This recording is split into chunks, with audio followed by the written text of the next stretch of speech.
guys, and welcome back to the channel. I'm Michelle. And I'm Ken, and today we're here to talk about the latest Peacock original movie, Yeah. Sick.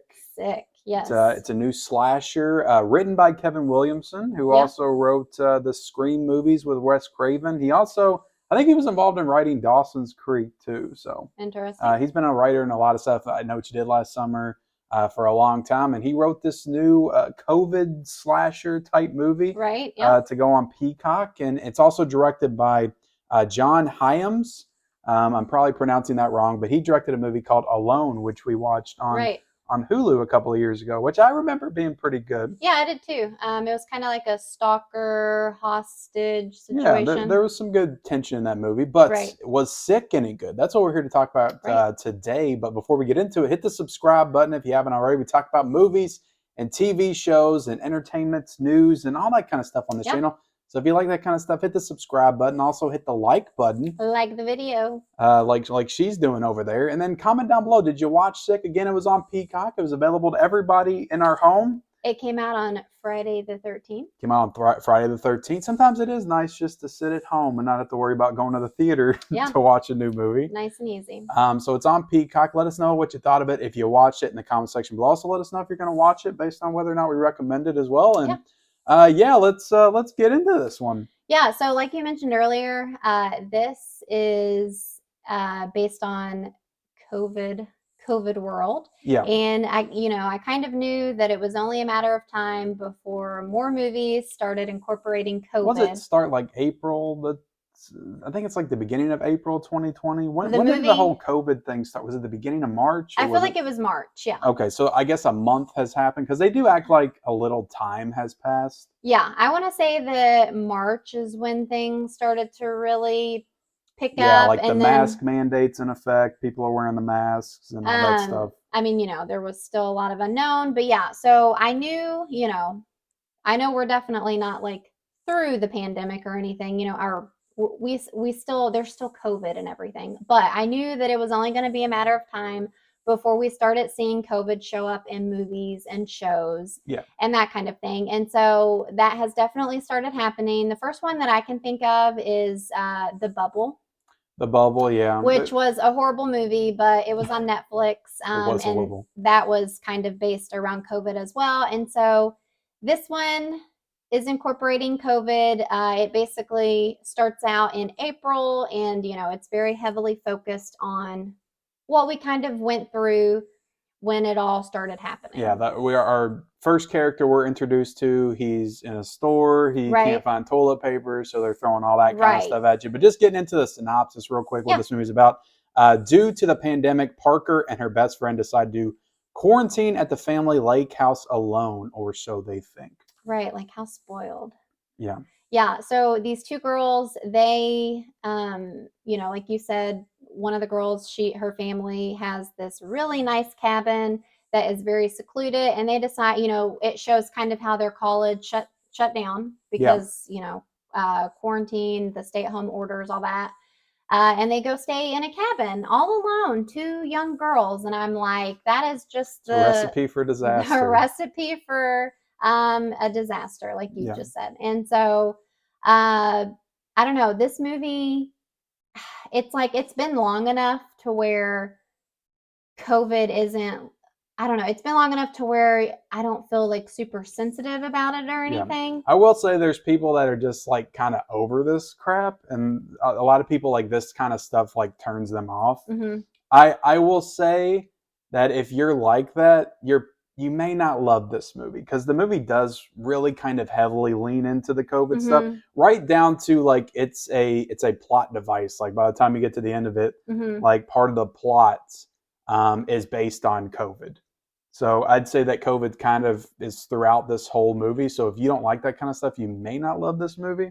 Yeah, I mean it's literally called Sick, and they're directly talking about being sick with COVID.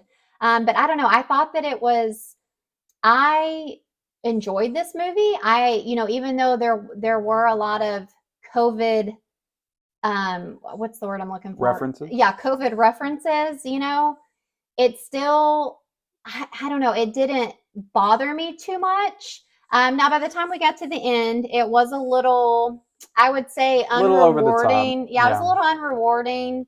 But also, look, and I don't want to spoil anything, but kind of realistic. I feel like, People were crazy, like yeah, I during mean, the height of all that.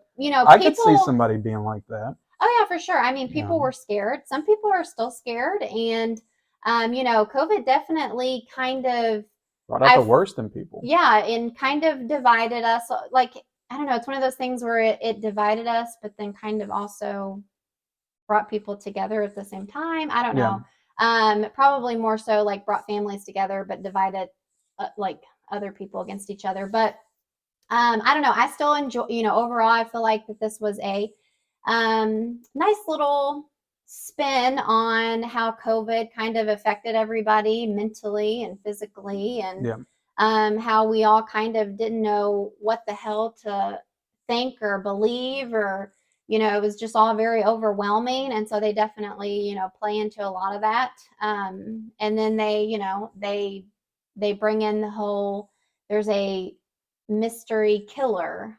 Yeah, well, I mean, it is. Look, at the end of the day, this is a slasher film, so I think we Right. should talk about like how does it deliver as far as like a horror movie, a slasher movie. Yeah.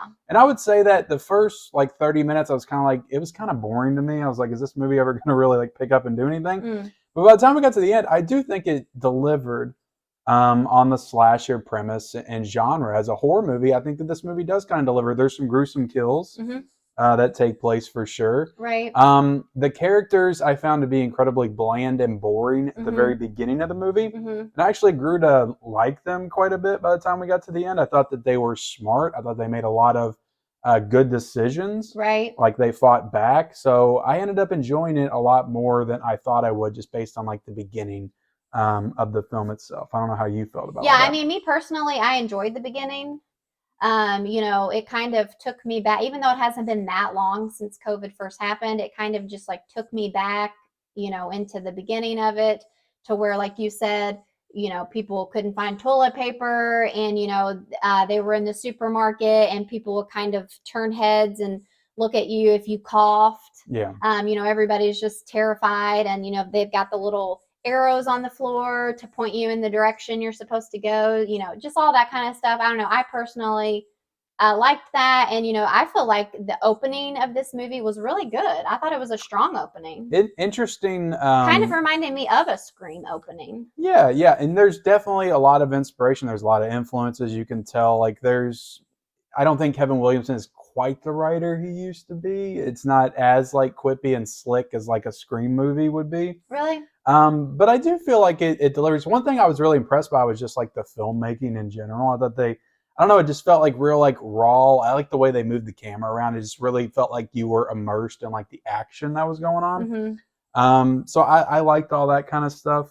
See, for me, I completely see how this is like the same person involved with Scream and stuff. Yeah, Like, you can see it for and I sure. feel like the writing and the storylines and all that kind of stuff, I feel like they're like pretty Right down much. to the reveals at the end and the monologues by the villain and Yeah, I all feel that like stuff's it's there. very comparable. I think maybe you're just a little nostalgic for Scream or something. Probably, I'm not saying it's not comparable. I'm just saying it feels lesser than. Like Hmm. you can't argue that this feels on par with Scream, the I Scream movies, as far as like the writing.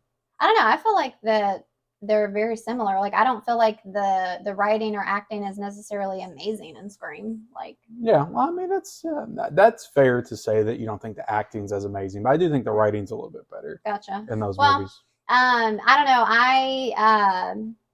As far as the actual killer that we're dealing with, um, it's one of those things, kind of like with Scream, where you're trying to figure out who it is, like what's their motive. You're Yeah. kind of thinking, okay, this has to tie in to COVID somehow, like, and so I feel like it was a little predictable. Also, though, one thing I'll say about the killer's like look, it was very generic. As far they look like a ninja, and I wish they would have done something. Like I was talking to you about it. You remember when everybody had like different characters on their masks and stuff? It would have been Right. cool if they incorporated like some kind of like mask with like a scary face on it or something. Like just done something that made it feel like a little bit more like iconic. I guess Yeah. it just Yeah, felt so generic and plain. I wouldn't really say that they look like a ninja. I would say it more looks like kind of like a house burglar.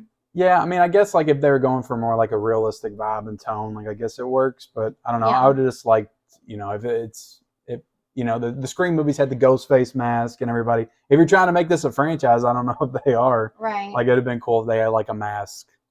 I just think that it would have worked and tied in with the whole COVID thing. Yeah, I think you were saying though that it was probably still too early.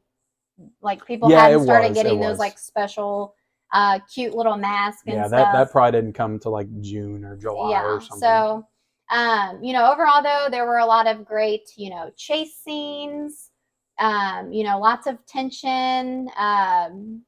I felt like it was very atmospheric, like Yeah. it had a lot of good build up and And again, I'll call back. I mentioned it earlier, but like the girls in this movie, like I thought that they were very smart for the genre. Like you don't see a lot of girls that fight back and are as clever in this way, as far as like how they tactically take out the stalker. So I thought that all that was well, and it felt realistic. Like it didn't feel like they couldn't do the things that they were doing to the bad guy. Like it felt like it was realistic. Yeah. Now I will say, at first, the one of the main girls, the one that like actually her parents owned the cabin, she did get on my nerves a little bit in the beginning, but then I warmed up to her a little bit because I do feel like she ended up being kind of a badass, and like you said, by the time we got to the end, like I thought that both of them were badass and they both handled themselves very well. And in the movie. they stayed a unit. Like you could tell that they both cared for each other and they were like having each other's back, and so anyway, yeah, I thought that it was a lot of fun. Yeah, I mean, I thought that their dynamic was definitely, to me, the strongest part of the movie and what kind of held it together. Yeah. Towards the end. Yeah. So, like I said earlier, the payoff wasn't as great as I would have liked. It was a little too on the nose, maybe. Yeah. But overall, I feel like it fit with the movie and made sense, and it was still satisfying enough to where I enjoyed the movie. And so I'm glad that I watched it, and I would still recommend it for, to anybody to watch. Yeah, and I mean, to be honest, just going into our scores, it was surprising to me. I keep saying it was surprisingly not terrible. Like I sat down to watch a Peacock original slasher movie, even though it was directed by or written by Kevin Williamson. I was like, this is probably not going to be great. And I was like, that was actually pretty good. So as a score, I'll give this a 3 out of 5. Okay. A pretty kind of middle of the road, but there's definitely some strong things about it. So I definitely enjoyed it. So one thing that I do want to say before I give my score is I do feel like this movie took a lot of references, or what would you call it, inspiration from Friday the 13th, Jason movies. I could see that. I feel like it was intentional that they released it on Friday the 13th. I could be wrong, but and there's this whole, there's a lake involved. I feel like there were some other, they even mention Jason. Yeah, they do. They mention it. And then yeah, so I don't know. I definitely got some, Friday the 13th vibes. Well, since you brought that up again before you give your score, could it be possible that they were testing the waters a little bit because the Friday the 13th TV show is supposed to come on Peacock? They could have done that intentionally because that's coming up the way. Very smart. Yeah, I didn't even think about that. So good job. Yeah. So anyway, so as for my score goes, I'm going to give this movie a 3.5 out of 5. Okay, a little bit higher, but that makes sense. It feels like you enjoyed the movie more than me. Yeah. So there you have it. There you have it. That's our review of Sick on Peacock. I would say that we recommend it, especially since it's a movie you don't have to go out and spend $50 to see in theaters. You can watch it on your couch, and it's definitely worth that. So appreciate y'all watching this review of Sick. Like the video, comment down below your thoughts on the movie if you've watched it, or if you're gonna watch it. Subscribe to our channel if you haven't already. Turn on those bell notifications for all of our future videos. We will be watching and reviewing The Last of Us really soon on HBO, so look out for that. And then follow us on all our social media accounts down below. We'll see you next time. Bye, guys.